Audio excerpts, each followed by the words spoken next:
Hello guys! Welcome back again to my channel. So for today vlog guys, meron na naman po tayong i-unbox na package. So yung package na to guys, hindi po siya sponsored.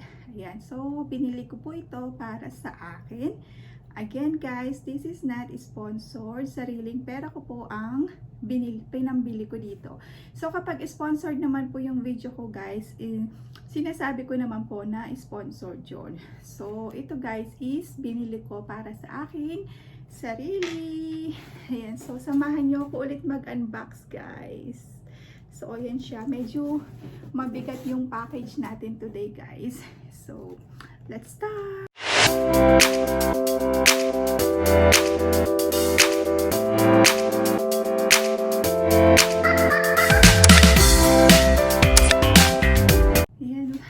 Ayan siya guys, yung ating package.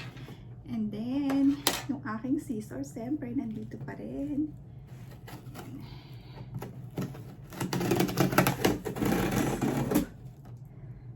Ito yung ano guys, continuation yung dun sa mga Amazon finds ko. So, diba, yung nasabi ko nga sa inyo, meron akong sinalihan na group na kung saan nawili ako mag-shopping guys kasi sobrang mura.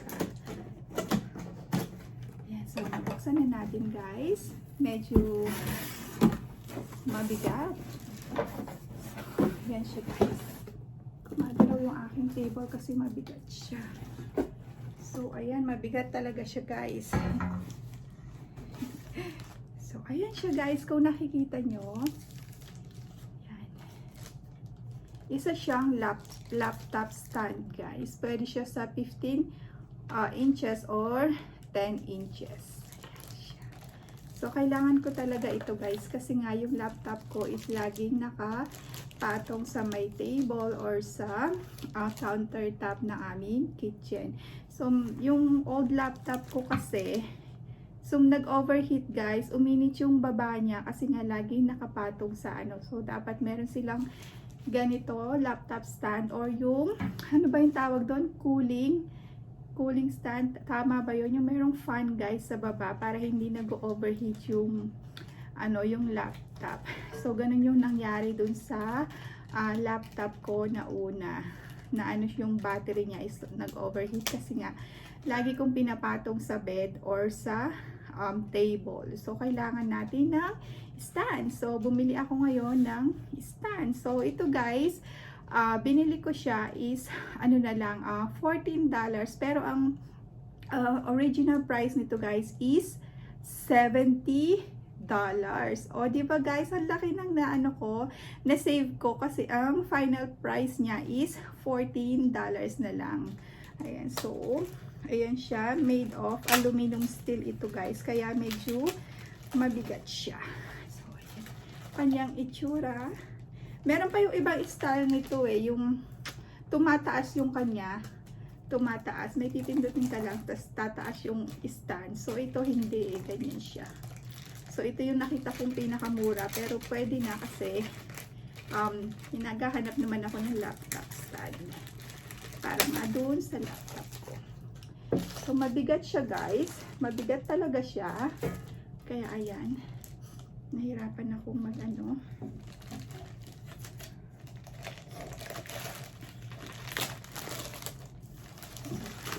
Yan siya guys. So, maganda rin may laptop stand talaga yung ating mga laptop guys. Para hindi na umiinit yung kanilang sa baba, yung battery. So, yan yung kanya itsura guys. So, I think dito mo ipapatong yung laptop. Ayan. So, meron siyang pinaka, dito, function. Meron siyang 4 dyan sa side. Ang bigat niya. So, ito, mura ko lang siya din nabili guys. Good deals. So, ayan siya. Try natin ito mamaya sa aking laptop. Tapos picturean ko or video ko kung anong itsura niya kapag nakapatong na yung laptop. I think, guys, dito pala siya. I'm sorry. So, dito pala ipapatong yung laptop, guys. So, yung dun sa baba, yung pinaka-sanction niya pala ito, guys. Sa, kapag ilalapag mo. So, dito yung laptop. Pero, meron din siya dyan, guys. So, para rubberize rubberized din to guys. And then meron nito dyan sa side, sa gitna, para hindi mag-slide yung laptop. Meron din siyang pinaka-rubberized doon. So ganyan pala yan guys. Ganyan pala ang itsura niya. So yan siya. Tingnan nyo guys, may butas niya. Para 'di ba, nahanginan yung ano. Kung okay din ito guys, pero ano, okay din yung merong fan, yung may fan na stand. So yun, wala pa kasi akong nakita nun eh. Pero yung laptop ko dati nung sa Pilipinas, meron akong fan na binili. Yan. So yan. Yan siya guys. So yan lang siya, wala naman siyang manual kasi nga, papatong mo lang yung laptop niya. Pero maganda siya guys. Mabigat nga lang. Ayan siya. Kulay gray. Ayan siya guys. So, yan na yung laptop stand guys. Kung nakikita nyo, medyo mataas siya. So, pero okay na sa akin yan. Kasi kailangan ko naman laptop stand. So, meron nga yung sinasabi ko guys na medyo maliit dyan. Yung na-fold siya or bumababa. May kiniklik ka lang, tas tataas. Ito kasi naka-steady na siya eh. Ayan o, steady na siya. Mataas talaga. So, matibay naman kanya yung pagka-aluminum steel niya guys. Matibay talaga. Makapal siya. Good quality yung kanilang ginamit na aluminum steel. So, yan. Medyo mataas nga lang. Pero sa akin, pwede na siya guys. Sa price niya na $14 na nabili ko from $70, diba? Pwede na. So, yun guys, meron pala akong pahabol na i-unbox sa inyo. So, this one guys is sponsored by Jocelyn Philippine Kitchen USA. Ayan, ang aking napaka-supportive na ate sa YouTube. Ayan guys, kung hindi pa kayo nakasubscribe sa kanyang channel, ayan, please do subscribe guys. So, napakabait niyang si Ate Jocelyn and napaka-supportive din yan guys. So, ano lang, busy lang sila ngayon kasi naglilipat sila ng bahay or hindi ko alam kung nakalipat na, I think nakalipat na sila.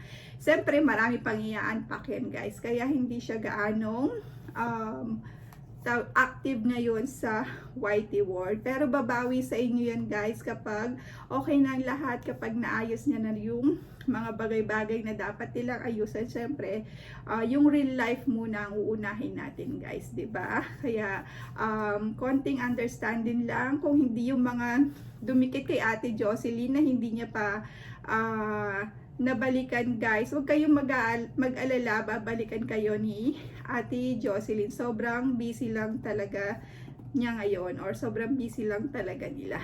Ayan, so eto guys, binigay to ni Ate Jocelyn. Ayan, unbox natin to guys. Ayan guys. Ayan. Oh, diba? Isa siyang mug, guys. Yan. So, ayan ang kanyang channel, guys. And then, syempre, ang ating queen na may crown na dollar. Ayan. So, guys, kung open pa yung kanyang, guys, merchandise, you can purchase this sa kanyang channel, guys. Meron siya nito. So, hindi ko pa kasi na-check ngayon kung open pa yung, kung available pa yung Teespring ni Ate Jocelyn. Pero pwede kayong mag-purchase nito guys. Punta lang kayo sa kanyang channel. Then tingnan nyo guys kung available pa. So ito kasi yung binibenta ni Ate Jocelyn sa kanyang Teespring. So yan siya. Ang cute. Thank you so much Ate Jocelyn. Ayan, na-unbox ko na siya. This one is sponsored by Ate Jocelyn Philippine Kitchen USA. Ayan, so ayan ate, magagamit ko na yung mug. Hindi ko pa talaga siya in-unbox kasi bala ko siyang isama sa mga hina-unbox ko. Kasi nga, very special ang mug na ito. With love from my ate. Ayan. Thank you so much, Ate Jocelyn. I love you so much. So guys, that's all for today. Huwag niyong kalimutan guys, i-subscribe si Ate Jocelyn Philippine Kitchen. And guys, shout out sa lahat po ng aking channel members.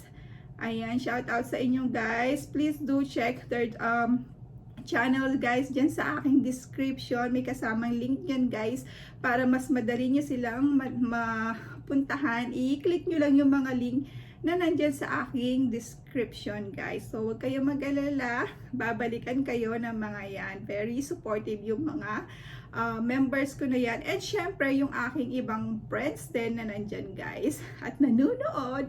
Thank you so much. Napaka very supportive din ng mga yan guys. And syempre Team Gala, ayan, isa pang team na very supportive din. Ayan, so kahit late na minsan yung aking mga premiere guys, nandyan pa rin kayo. Thank you so much sa inyong lahat. Ayan, I appreciate you all. Ayan. Ang ganda ni ate, di ba? Oh, saan kayo? Oh, di ba? Kaya kapag nagpe-premiere to yan ang gusto kong ano sa kanya. Emoji ni ate Jocelyn. Ayan. So, that's all for today, guys. Thank you for watching. See you on my next video. Bye, all.